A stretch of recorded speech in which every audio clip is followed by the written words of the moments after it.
Este mensaje del Dr. John MacArthur ha sido adaptado y predicado para nuestra audiencia de habla hispana por el pastor Henry Tolopilo. Henry Tolopilo es pastor maestro del Ministerio Hispano de Grace Community Church. Si tienen sus Biblias, vamos a abrirlas al capítulo 4 de Filipenses, hermanos, en esta tarde. Filipenses capítulo 4. Y vamos a comenzar un nuevo estudio en esta mañana, en las próximas semanas también, que vamos a llamar, o vamos a darle por título, Estabilidad Espiritual. Estabilidad Espiritual. Estaremos examinando juntos los versículos del 1 al 9 de este capítulo, que entre paréntesis constituyen una unidad en el argumento de la epístola. Estos versículos justamente tratan el tema de la firmeza o la estabilidad espiritual. Este es uno de los pasajes tal vez más conocidos para muchos creyentes. Sin duda algunos de nosotros hemos memorizado algunos de estos versículos, y como a menudo sucede, porque algunos de estos versículos son tan familiares para nosotros, tenemos la tendencia a perder la intención general del pasaje. Y nos perdemos, digamos, por decirlo así, en los árboles del pasaje y no vemos el panorama del bosque que les rodea. Entonces es justamente lo que vamos a hacer en este estudio. Vamos a examinar el contexto y sus componentes, los versículos del 1 al 9. Es un extraordinario pasaje bíblico que confío que el Señor va a usar para beneficio de cada uno de nosotros como individuos y también como iglesia, como congregación. El tema de la estabilidad espiritual es un tema vital para la salud de la iglesia. La iglesia necesita ser estable para ser una iglesia con salud. No creo que muchos quisieran debatir o contradecir el hecho de que la iglesia cristiana en general hoy es una iglesia bastante inestable. La iglesia es inestable porque busca, yo diría, estabilidad en lugares equivocados. La iglesia en general no entiende ni se aferra a los principios de estabilidad espiritual que particularmente se enseñan en este pasaje, pero se enseñan a través de todo el Nuevo Testamento. La iglesia en general es muy pronta a seguir modas, a seguir corrientes, fórmulas de ministerio, que por supuesto cambian con el tiempo. Cada uno de estos nuevos paradigmas de ministerio, como así se les llama, son como las modas de vestir. Son populares por unos años y cuando uno menos lo piensa desaparecen y viene otra moda que suplanta a la anterior. ¿Se acuerdan ustedes cuando estaba de moda usar el pelo largo? Estoy hablando de los 70 por allá, cuando yo era más o menos joven. Las camisetas teñidas de colores psicodélicos, ¿se acuerdan ustedes? Cuando las camisas de cuello grande y corbatas que parecían haber sido hechas de un mantel de un restaurante italiano, así grandotas. ¿Qué tal los trajes de poliéster, de colores llamativos, y pantalones acampanados y de tiro corto, como le decíamos en Argentina? A este tipo de moda le decíamos groovy en inglés, en esos días, o creo que en Centroamérica usan la palabra chévere. Muy bien. Tengo entre paréntesis algunas fotos que me dan vergüenza ver de esos días cuando yo me vestía por ese estilo, con esa moda. No con el pelo largo, pero la ropa y las, las patillas bien largas y todas esas cosas. Las miro hoy y francamente me río por lo absurdo y ridículo que me veía y sin embargo yo me creía tan interesante, ¿no es cierto? Vestido de una manera tan estrafalaria. Bueno, el punto que estoy tratando de enfatizar es que lo que está de moda hoy, mañana ya no sirve. Si uno de ustedes viniera a la iglesia vestido de esa manera, todo el mundo diría, sáquenlo por favor, este es de chaleco, ¿no? Necesita estar en otro lugar. Pero la iglesia en general hoy tiende a seguir modas ministeriales. El último libro, la última idea de crecimiento, el último invento evangélico en cuanto a cómo ministrar en el siglo XXI. En lugar de seguir lo que la Biblia enseña, es el patrón fundamental de estabilidad y ministerio espiritual que nunca cambia, nunca cambia. Los principios bíblicos de estabilidad espiritual sirvieron en aquel primer siglo de la iglesia cristiana, sirven, están en vigencia hoy y continuarán en vigencia hasta que el Señor regrese por su iglesia. Sin duda debemos conceder el hecho de que la iglesia siempre va a ser atacada, no hay duda de eso. La estabilidad espiritual de la iglesia, la estabilidad espiritual de cada creyente está amenazada y en peligro constante. La Biblia nos enseña eso. Por ejemplo, el Señor Jesús nos dijo que sufriríamos aflicción. En el mundo tendréis aflicción. Es una garantía. La Biblia nos enseña que el diablo anda como león que rugiente, buscando a quién devorar. Y por supuesto está hablando de creyentes allí. La carne, el cuerpo no redimido en el cual nos encontramos, constantemente nos impulsa, nos tienta a caer en tentación. El mundo trata de seducirnos con sus encantos y continuamente lo hace. Enfrentamos persecución, tal vez no la persecución de la iglesia, digamos, en un contexto o sistema político como lo era la ex Unión Soviética, pero sufrimos persecución como creyentes. Nos vemos rodeados de pruebas personales. Cada uno de nosotros tenemos pruebas personales que tienden a minar nuestra confianza y traen ansiedad a nuestro corazón. Experimentamos dolor físico, experimentamos dolor espiritual, dolor emocional. A veces nos vemos abrumados con ataques desde todo ángulo posible. Como cristianos nos encontramos en una lucha implacable y sin tregua y realmente no es fácil mantenerse espiritualmente estable. Si no es una cosa, es otra. Siempre estamos amenazados de problemas y situaciones difíciles. Y este es el tema que Pablo desarrolla en estos versículos.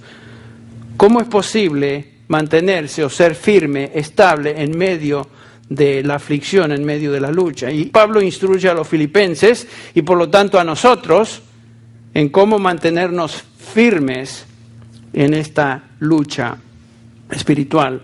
La iglesia en Filipos era una iglesia que, a pesar de su relación especial con el apóstol, y si ustedes leen el Nuevo Testamento notamos que Pablo tiene una relación muy especial e íntima con esta congregación, era una iglesia, sin embargo, con los mismos problemas que afectan la estabilidad de cualquier iglesia. Si leemos la epístola con cuidado, notamos que Pablo se refiere a varios de estos problemas a través de la carta, problemas comunes. Algunos de los filipenses luchaban con el egoísmo, por ejemplo, la vanagloria. El capítulo 2, versículo 2 dice: haced completo mi gozo, siendo de un mismo sentir, unidos en el espíritu.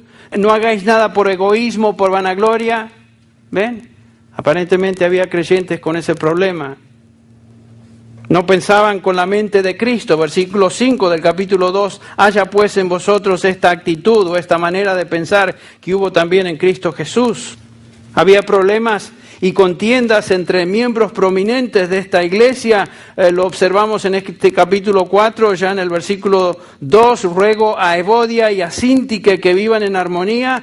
Aparentemente dos hermanas que tenían prominencia dentro de la iglesia y sin embargo había disputa entre ellas. Estaba siendo afectada la iglesia y aparentemente el liderazgo de la iglesia no había hecho nada al respecto. Había problemas. Algunos sufrían con el afán y la ansiedad, dice el versículo 6 del capítulo 4, por nada estéis afanosos. ¿No es cierto? O sea, todas estas exhortaciones nos indican que los hermanos en Cristo, en esa congregación, estaban pasando por estas situaciones, estos problemas. Sin duda había cristianos no agradecidos entre ellos. El versículo 6 también nos indica que debemos orar, traer nuestras súplicas a Dios con acción de gracias, no simplemente ir a Dios como si fuera un Santa Claus cósmico que nos da todo lo que queremos. Es con acción de gracias y de acuerdo a su voluntad. Aparentemente algunos creyentes no estaban siendo agradecidos, otros tal vez no pensaban correctamente. El versículo 8 dice Pablo del capítulo 4, por lo demás, hermanos, todo lo que es verdadero, lo digno, lo justo, lo puro, lo amable, lo honorable, si hay virtud alguna, si hay algo que merece elogio, en esto pensad o en esto meditad. ¿Ven? Esta es una iglesia común, como cualquier iglesia compuesta de pecadores, y cada uno de nosotros somos pecadores, y por supuesto enfrentamos este tipo de problemas. Había en esta congregación, como en cualquier congregación, miembros en diferentes niveles de crecimiento espiritual, madurez espiritual. Y Pablo, así como los demás escritores del Antiguo Testamento, entonces está preocupado por la estabilidad de estos hermanos en Cristo. Y escribe este capítulo para dirigirse particularmente a ese tema. Es un tema común en el Nuevo Testamento, la estabilidad de los creyentes, la firmeza espiritual de los creyentes. Por ejemplo, en 2 Pedro 2:14 dice el apóstol Pedro, hablando de falsos maestros, dice que estos seducen las almas de los inestables. Los inestables. Parte del ministerio pastoral es justamente proteger a los creyentes que en su fe son inestables, quienes corren el riesgo de ser engañados por falsa doctrina, falsa enseñanza.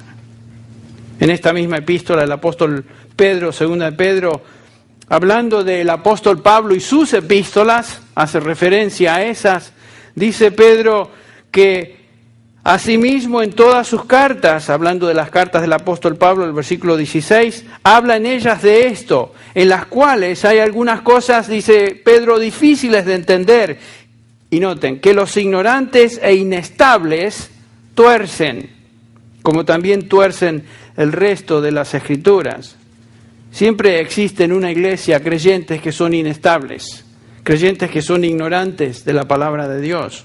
Santiago dice que el hombre inestable, el que duda, nunca está seguro de nada, es como la onda del mar, dice Santiago, es como la onda del mar que es arrastrada por el viento y echada de una parte a otra.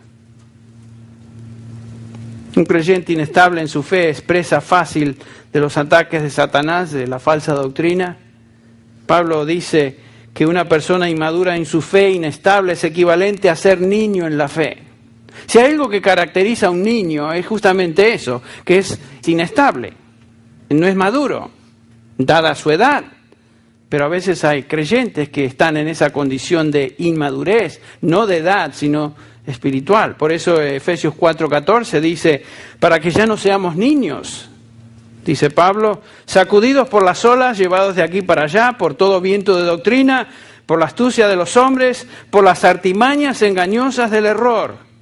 Noten lo que dice el apóstol. Un creyente inestable anda de aquí para allá.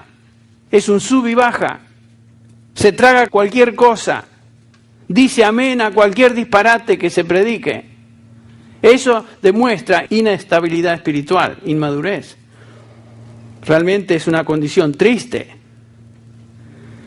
Nadie, sin embargo, quiere ser inestable. Ninguno de ustedes se sentiría cómodo diciendo o reconociendo, yo soy una persona o un creyente inestable. Ninguno de nosotros queremos ser inestables. Ningún creyente verdadero quiere caer en falsa doctrina. ¿No es cierto?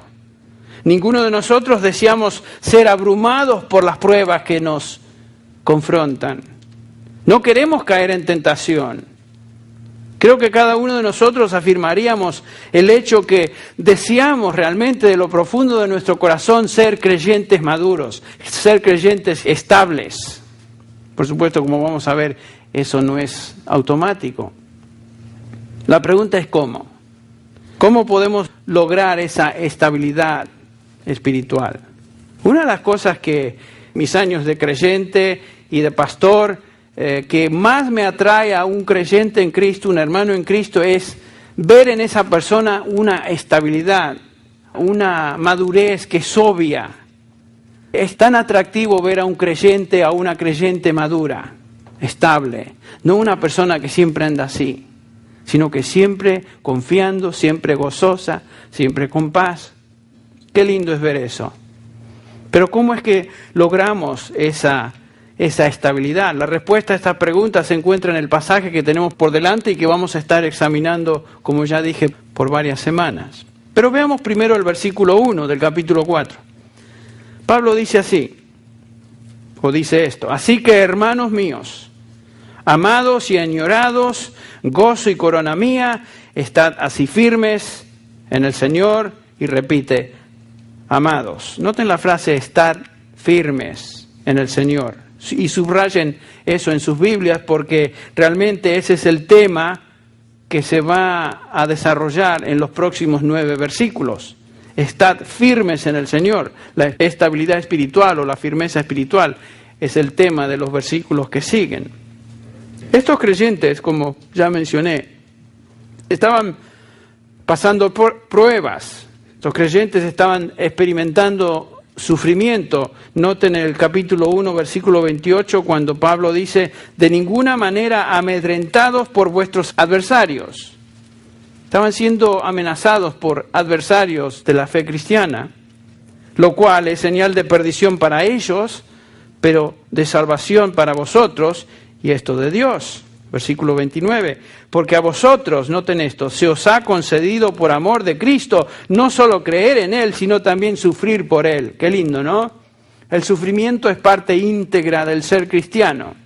Dios no nos evita los problemas, sino que simplemente promete fortaleza, promete firmeza en medio de los problemas.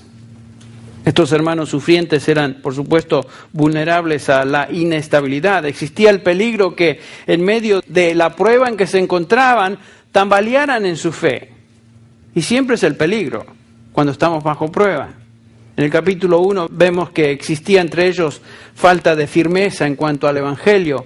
Versículo 27 dice: solamente comportaos de una manera digna del Evangelio de Cristo, de modo que ya sea que vaya a veros o que permanezca ausente, pueda oír que vosotros estáis firmes en un mismo espíritu, luchando unánimes por la fe del Evangelio. Cuando el apóstol les exhorta de esta manera, podemos deducir que posiblemente algunos de ellos no estaban firmes en el Evangelio. Algunos de ustedes no están firmes en el Evangelio. Es importante que escuchemos este mensaje y los que vamos a examinar en las semanas que siguen. En el capítulo 2, versículo 2, Pablo dice lo siguiente: haced completo mi gozo, siendo del mismo sentir, conservando el mismo amor, unidos en espíritu, dedicados a un mismo propósito. Otra vez, Pablo está diciendo, ustedes necesitan ser estables en su fe, en la fe cristiana. En el versículo 14 observamos que había también cierto grado de inconformidad con la situación que ellos se encontraban, la situación bajo la prueba en que se encontraban. Porque dice el versículo 14, haced todo sin murmuraciones y contiendas. Algunos estaban quejando, algunos estaban murmurando. Cuando estamos bajo prueba, a veces la tendencia es quejarnos de la situación en que nos encontramos y nos creemos víctimas, ¿no es cierto? Y algunos de ellos posiblemente hacían eso. Dice el versículo 15, para que seáis irreprensibles y sencillos, hijos de Dios, sin mancha, en medio de una generación maligna y perversa.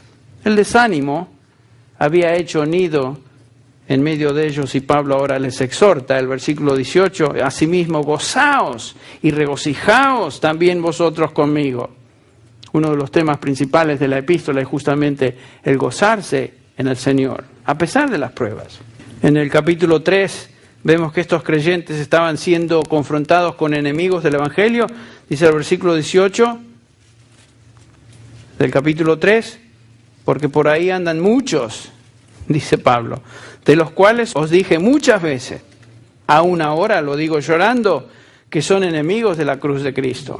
Hay muchos que se llaman mensajeros de Cristo y se presentan como hombres de Dios, pero no son del Señor, son enemigos de la cruz de Cristo.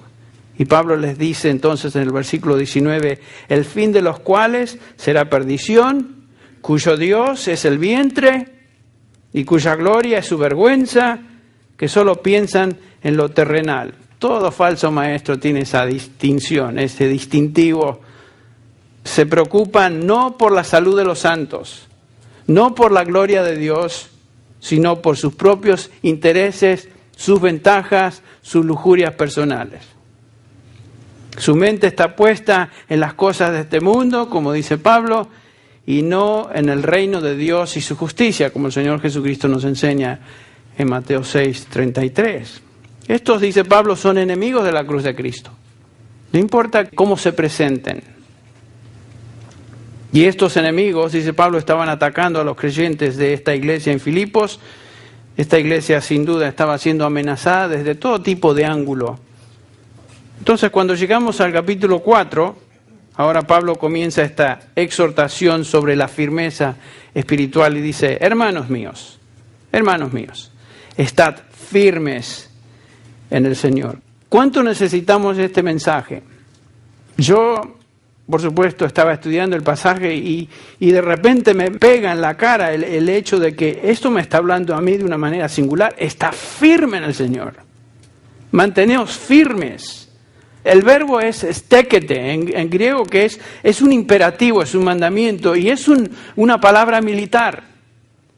Se aplicaba a un soldado en medio de la batalla y quería decir mantenerse firme en su puesto, mantenerse en su posición asignada, aún en medio de un intenso ataque. No hacerse para atrás, sino mantenerse firme. Esa es la idea. Estaban bajo ataque, manténganse firmes, estad firmes. Es lo que Pablo enseña, por ejemplo, en Efesios 6. Ustedes recuerdan la instrucción sobre la armadura del creyente. Y Pablo dice en el versículo 13, por ejemplo, de Efesios 6, por tanto, tomad toda la armadura de Dios para que podáis resistir en el día malo. ¿Se acuerdan? Y después noten lo que dice: y habiendo hecho todo, ¿qué? Estar, ¿qué? Firmes, la misma idea. Después de que la batalla termina, un soldado cristiano debe mantenerse firme, no ha caído, se mantiene firme en su posición. Como cristianos somos llamados entonces a estar firmes en medio de la lucha.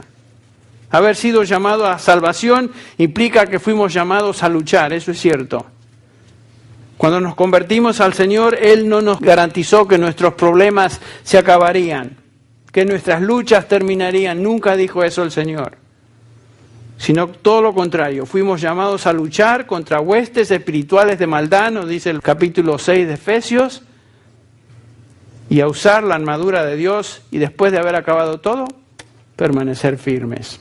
¿Qué idea tan absurda y tan antibíblica es la que a veces enseña que el ser cristiano es ser una persona que siempre está riéndose a carcajadas, una sonrisa de oreja a oreja y como que nada le molesta, como que todo es felicidad, prosperidad, dinero y salud? Esa no es la imagen que el Nuevo Testamento da de un creyente. Fuimos llamados a luchar. Entonces, la diferencia es que ahora, en medio de la lucha, en contraste a lo que antes experimentábamos, ahora tenemos al Señor, tenemos el Espíritu Santo que reside en nosotros, está a nuestro alcance la armadura de Dios y podemos resistir. No es simplemente una idea romántica de estar firmes, sino que no es simplemente una posibilidad, es algo que realmente podemos lograr, ser firmes en el Señor. Y noten que Pablo lo expresa esto en términos de mandamiento. Es un imperativo estar firmes. El luchar y estar firmes, el ser estables en nuestra vida cristiana, no es una opción, noten eso, no es una opción. Dios manda en su palabra que estemos firmes. Esta no es una sugerencia divina, es un mandamiento de Dios. El problema en general es que la iglesia no toma a Dios ni toma su palabra con seriedad. Toma todo a la ligera, todo es superficial. Dios no nos invita a estar firmes, Dios nos manda a estar firmes. ¿Me explico? Y si Dios nos manda a estar firmes, quiere decir que debemos obedecer en primer lugar y en segundo lugar, Él garantiza que por medio de su Espíritu tenemos la capacidad para mantenernos firmes. En contraste a la vida que antes teníamos, que todo tipo de cosas nos tambaleaba y nos tiraba.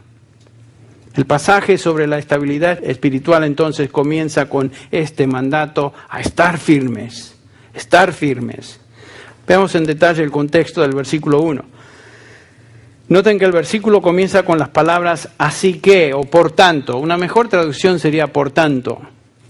Por tanto, lo cual nos indica que el pasaje que ahora comienza a discutir el apóstol está relacionado con lo que antecede el argumento anterior. En el capítulo 2 y 3, Pablo nos ha enseñado acerca de seguir el ejemplo de Cristo, ir en pos de conformidad a Cristo, quien es la meta y galardón de nuestra fe.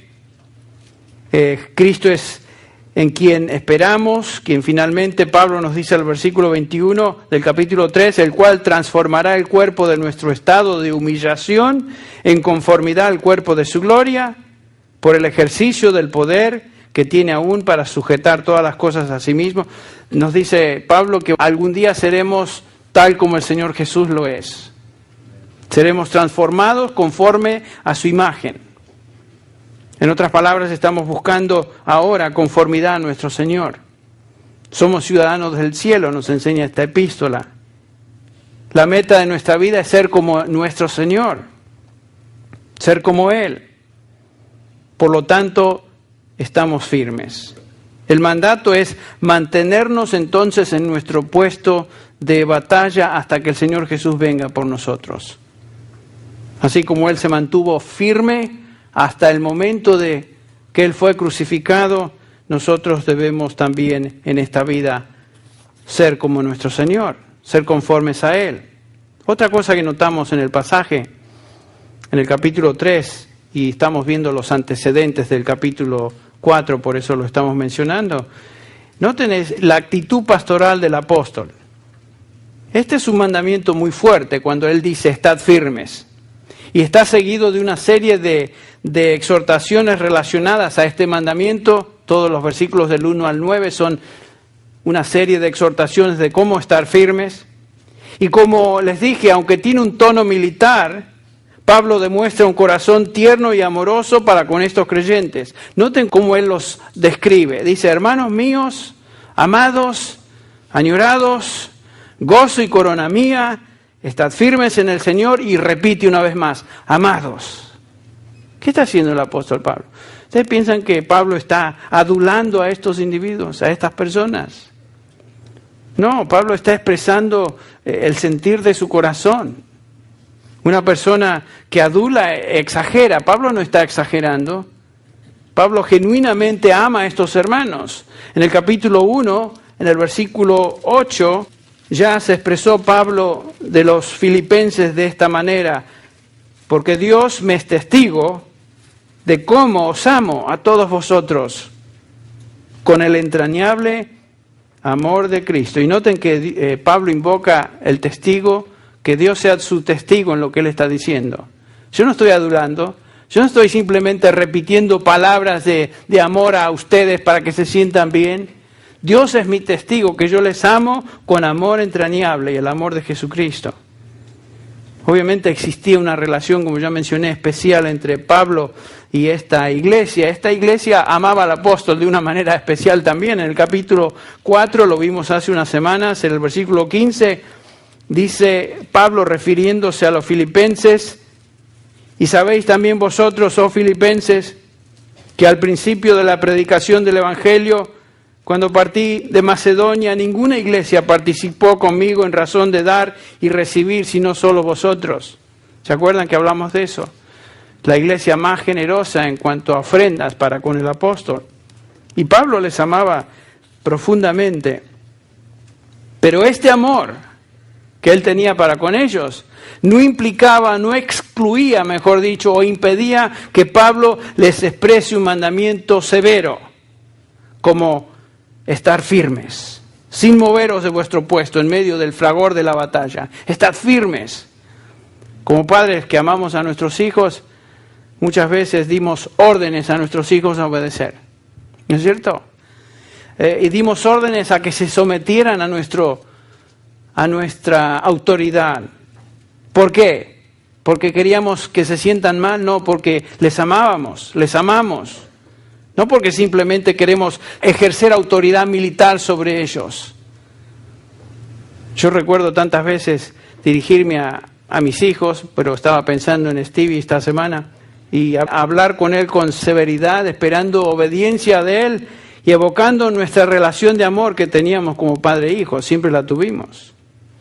Y hasta el día de hoy, mi hijo Stevie, que todavía le llamamos Stevie, aunque tiene 23 años y está casado, él a menudo me recuerda esos momentos que yo demandaba de él obediencia.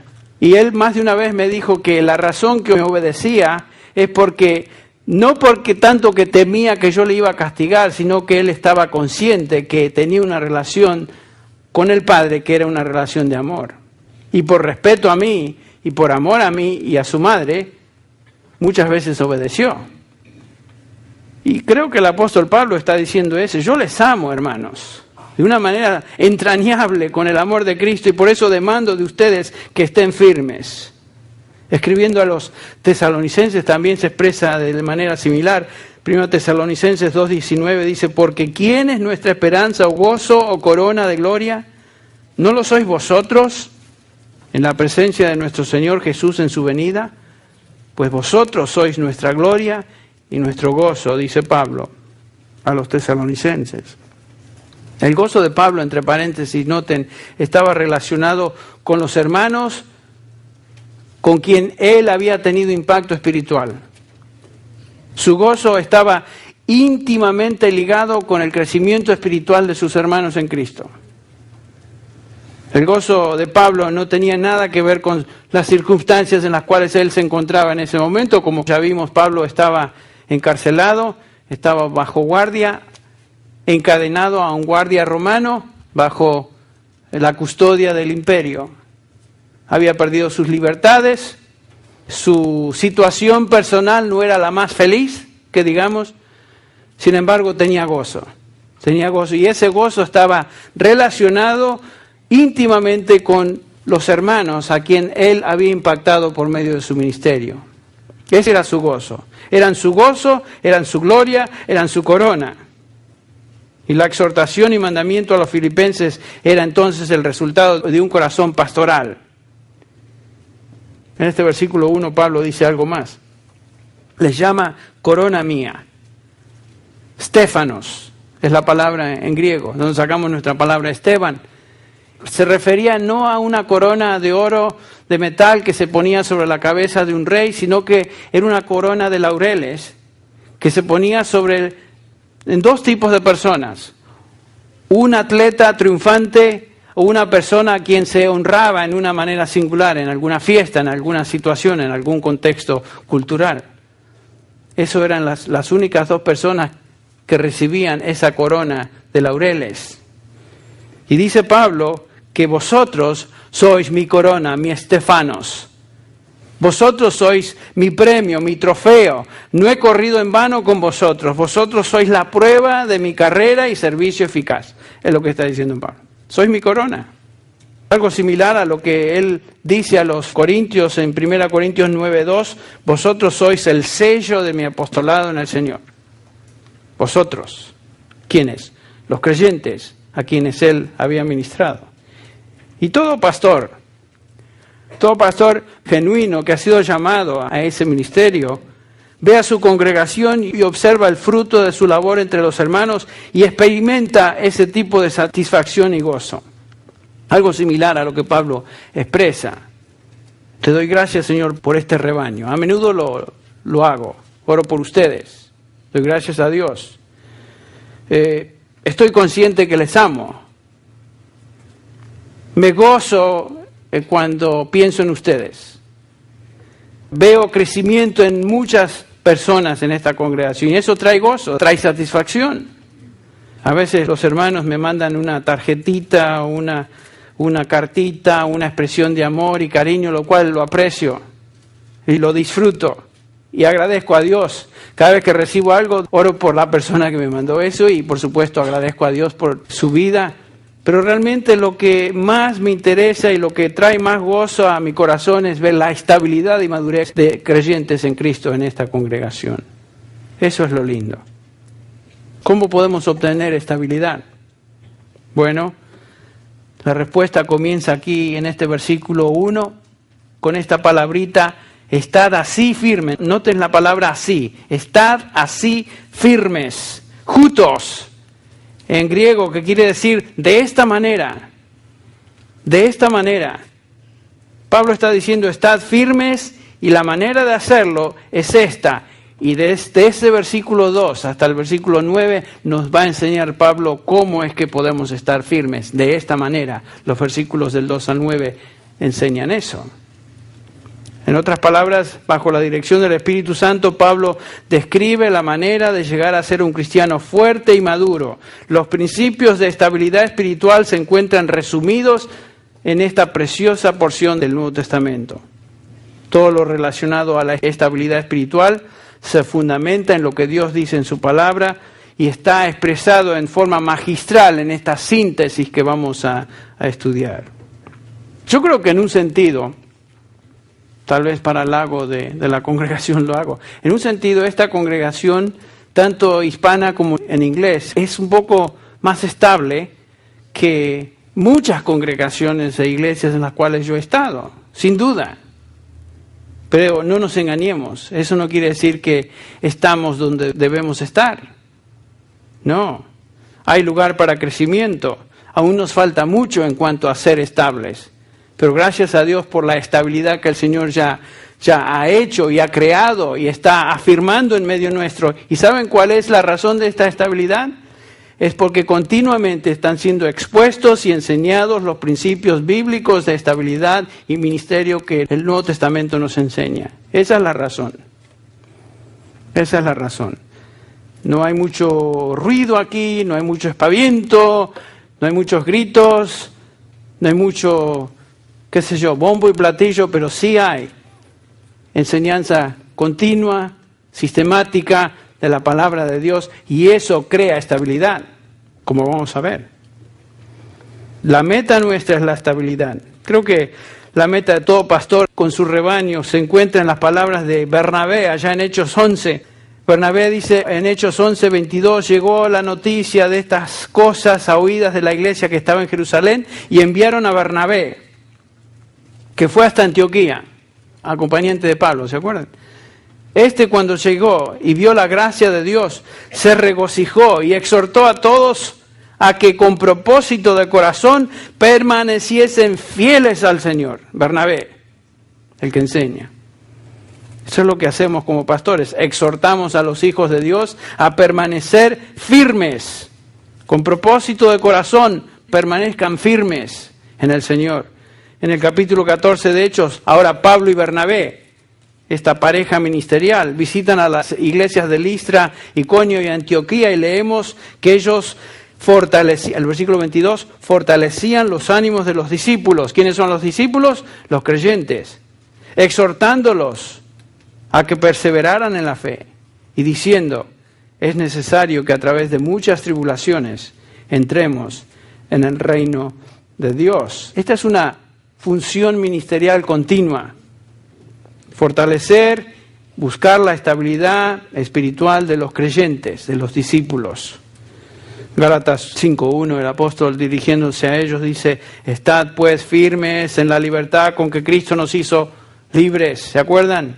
A los colosenses Pablo les dice en 4:12 que Epafras, uno de ellos, estaba rogando encarecidamente, dice Pablo, por vosotros en sus oraciones para que estéis firmes, perfectos, completos en todo lo que Dios quiere.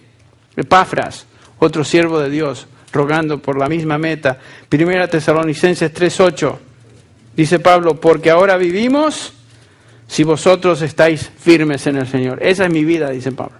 Si ustedes están firmes en el Señor, eso es lo que trae vida y vigor a mi vida. En su segunda epístola a los Tesalonicenses dice, así que hermanos, otra vez, estad firmes y retener la doctrina que habéis aprendido. 1 Corintios 15:58, por tanto, mis hermanos, estad firmes, constantes, abundando siempre en la obra del Señor, sabiendo que vuestro trabajo en Él no es vano. Continuamente los autores del Nuevo Testamento enfatizan este tema de la firmeza o estabilidad espiritual. El objetivo del Espíritu Santo de Dios en nosotros es afirmarnos en nuestra fe. Y la pregunta una vez más, ¿cómo es que lo logramos? Bueno, Vamos a estar contestando esa pregunta las próximas semanas a través de este estudio de los principios que el Espíritu de Dios, por medio del apóstol Pablo, delinea en este pasaje. Son los principios de estabilidad espiritual. Continuaremos, si el Señor lo permite, la próxima semana hablando de este tema. Pero vamos a orar para concluir en esta mañana. Inclinemos nuestras cabezas. Señor, tú conoces la condición espiritual de cada persona en este lugar. Todos estamos en este peregrinaje espiritual, todos en diferentes niveles de madurez y crecimiento. Pedimos, Señor, que tú ministres a nuestros corazones a través de tu palabra. Ayúdanos a meditar en esta exhortación, este mandamiento tuyo, a estar firmes en nuestra fe. Como dijimos, Señor, no es simplemente una invitación tuya, sino que es tu mandamiento hacerlo. Señor, si hay personas en este lugar que todavía ni siquiera dieron el primer paso de recibirte, abrazar el Evangelio, rendirse a ti y rogarte a ti, Señor, sálvame. Señor, que este sea el día de salvación. Pedimos que tú concedas arrepentimiento y salvación a almas en este lugar. Señor, bendice a cada persona aquí presente de acuerdo a sus necesidades. Lo pedimos en el nombre de Jesús. Amén. Este mensaje, predicado originalmente en inglés por el pastor John MacArthur, fue adaptado y predicado en la congregación hispana de Grace Community Church por el pastor Henry Tolopilo. John MacArthur es el pastor de Grace Community Church y el predicador del programa de radio Grace to You, el cual es escuchado diariamente en cientos de estaciones cristianas alrededor del mundo. Para ordenar copias de este mensaje o para recibir un catálogo de materiales disponible en inglés o español, llámenos gratuitamente del interior de los Estados Unidos a cualquier hora del día o de la noche. Nuestro número telefónico es 1-800-55-GRACE, 1-800-554-7223. Si usted llama de cualquier país fuera de los Estados Unidos, marque la clave internacional para los Estados Unidos seguida del teléfono 661-295-5777. Muchas gracias y hasta entonces, gracias.